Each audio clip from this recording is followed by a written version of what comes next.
গত বিপিএলে ফিক্সিংয়ের যে কালো দাগ লেগেছিল বিসিবির গায়ে তা কাটিয়ে উঠতে এবার সন্দেহভাজন খেলোয়াড়দের ছাড়াই দ্বাদশ আসর আয়োজন করতে যাচ্ছে গভর্নিং কাউন্সিল।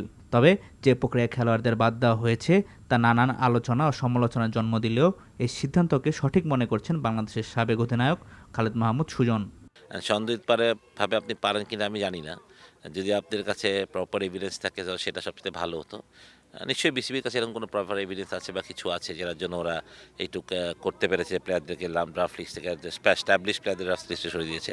যেটাই হোক বিসিবির ভালোভাবে মানে যেটা তো বলেছেন তারা ড্রেসিং রুমকে ক্লিয়ার রাখার চেষ্টা করবেন, তো সেটা হলে ভালো। ক্রিকেট সেফ থাকলে সবার জন্যই ভালো সেটা। টি-20তে 5টি সিরিজ জয় নিয়ে স্বপ্নের মতো এক বছর কাটালেও দুশ্চিন্তার বিষয় হয়ে দাঁড়িয়েছে বাংলাদেশের মিডল অর্ডার। বিশ্বকাপে ভালো করতে ব্যাটারদের বাড়তি দায়িত্ব নেওয়ার আহ্বান সাবেক অধিনায়কের।